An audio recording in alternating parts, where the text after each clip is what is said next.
Hello everyone, welcome back to my mini vlog. ಈ ಮಸಾಲೆ ಎಲ್ಲ ರುಬ್ಬೋದು ಕಷ್ಟ ಅಪ್ಪ. ನಾವು ಬೇರೆ ಬ್ಯಾಚುಲರ್ಸ್ ಇದ್ದೀವಿ, ಮಿಕ್ಸಿ ಎಲ್ಲ ಎಲ್ಲಿ ತಗೊಬರೋದು, ಆದ್ರೂ ಬಿರಿಯಾನಿ ತಿನ್ನೋಕ್ಕೆ ತುಂಬ ಆಸೆ ಅಂತ ಅನ್ನೋರು ಈ ವಿಡಿಯೋನ ಸ್ಕಿಪ್ ಮಾಡದೆ ಫುಲ್ ನೋಡಿ. ನಾನಿವತ್ತು ಮಶ್ರೂಮ್ ಬಿರಿಯಾನಿನ ಮಾಡ್ತಾ ಇದ್ದೀನಿ. ಮಶ್ರೂಮ್ ಬಿರಿಯಾನಿ ಮಾಡೋದಕ್ಕೆ ಮಶ್ರೂಮ್ ಬೇಕೇ ಬೇಕು ಅಲ್ವಾ. ಮೊದಲಿಗೆ ಮಶ್ರೂಮ್ಗಳನ್ನೆಲ್ಲ ನೀಟಾಗಿ ವಾಶ್ ಮಾಡಿ ಅದ್ರ ಮೇಲ್ಗಡೆ ಸಿಪ್ಪೆ ಎಲ್ಲ ತೆಗೆದ್ಬಿಟ್ಟು ಸಣ್ಣ ಸಣ್ಣದಾಗಿ ಕಟ್ ಮಾಡಿ ಎತ್ತಿಟ್ಕೊಳ್ಳಿ. ನೆಕ್ಸ್ಟು ಒಂದು ಕುಕ್ಕರ್ಗೆ ಒಗ್ಗರಣೆಗಾಗೋಷ್ಟು ಎಣ್ಣೆನ ಹಾಕೊಂಡು ಅದು ಚೆನ್ನಾಗಿ ಕಾದ್ಮೇಲೆ ಅದಕ್ಕೆ ಸ್ವಲ್ಪ ಜೀರಿಗೆ, ಒಂದೆರಡು ಪಲಾವ್ ಎಲೆ, ಏಲಕ್ಕಿ, ಚಕ್ಕೆ, ಲವಂಗ, ಅನಾನಸ್ ಫ್ಲವರು, ಒಂದು ಸ್ವಲ್ಪ ಸೋಂಪು ಹಾಕ್ಕೊಂಡು ನೀಟಾಗಿ ಫ್ರೈ ಮಾಡ್ಕೊಳ್ಳಿ.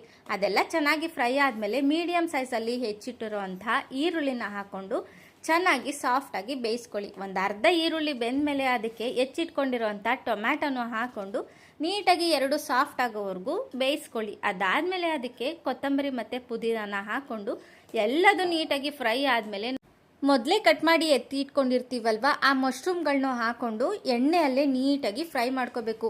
ಇವಾಗ ಎಲ್ಲದೂ ನೀಟಾಗಿ ಫ್ರೈ ಆಯಿತು ಅಲ್ವಾ. ಇವಾಗ ಸ್ಪೈಸಸ್ಗಳನ್ನ ಆ್ಯಡ್ ಮಾಡ್ಕೊಳ್ಳೋಣ.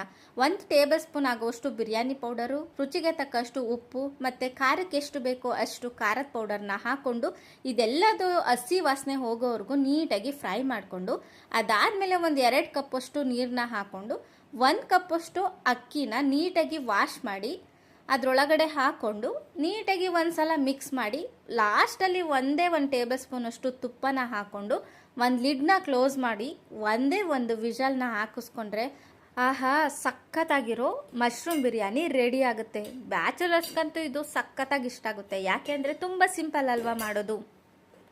ಈ ರೆಸಿಪಿನ ನೀವು ಒಂದ್ಸಲ ಮನೆಯಲ್ಲಿ ಖಂಡಿತ ಟ್ರೈ ಮಾಡಿ. ಟೇಸ್ಟ್ ಅಂತೂ ಸಖತ್ತಾಗುತ್ತೆ. Thank you for watching.